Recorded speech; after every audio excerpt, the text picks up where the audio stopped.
Max Weber is another German sociologist. He is one of the founding fathers of sociology. He actually debated the dominant issues of his time. At that time, Karl Marx's ideas were really prominent, and he questioned those ideas. That is, Karl Marx was of the opinion that everything was determined by economic system of the society. He thought that economic system determines the thinking of the people, the attitudes of the people, the ideas of the people. Marx actually was talking about the development of capitalism. So that capitalism determined everything in the society. Whereas Max Weber questioned that approach. He thought that economic determinant is not the only thing which determines the ideas of the people. There could be other areas, and he was focusing on, let us say, on the religious side, that the religion can also determine the ideas of the people, and these ideas could affect the, let's say, economic system. So even ideas can determine the economic system. It's just the opposite of what Marx was trying to, let's say, put forward. And he was saying that the ideas can determine the economic system. It is not the economic system which determines the ideas of the people. And he considered religion as a system of ideas, and those ideas which emerge from religion can determine the economic system.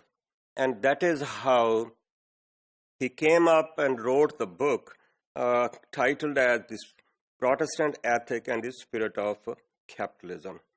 Now, in this Protestant system, he considered as the focus of determining the ideas of the people. And in this Protestant ethic, the idea was that there is a predestination of the human beings. That is, whether the human beings are going to get salvation or they're not going to get salvation in the world hereafter is already determined by the creator of this universe, that is the God. So, therefore, people had to accept that predestination, and people did not know who is going to go to Jannat and who is going to go to, let us say, Dozakh. So, therefore, people must try to follow such a life that they move towards the salvation. So, therefore, there was a particular kind of approach that they should let's say, follow the life of asceticism. Asceticism may be more like breaking the feudal spirit, whereby they were trying to avoid the luxurious kind of life.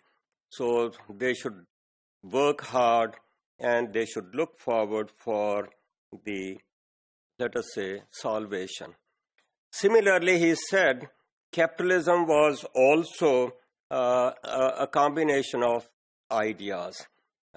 He said that time is money and credit is also money, and the money begets money.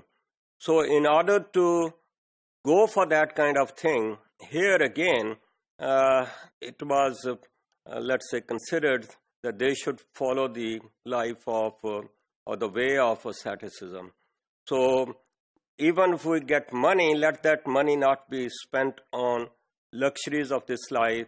That money should be earned in a very hard way, and whatever the money we get, we spend it on our life, and the savings should be reinvested, let's say, in the economy.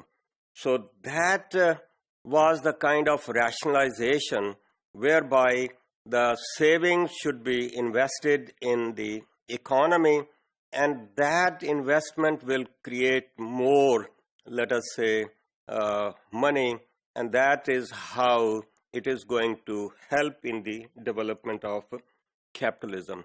So capitalism is another system or economic system which emerges out of those ideas which emerge from religion.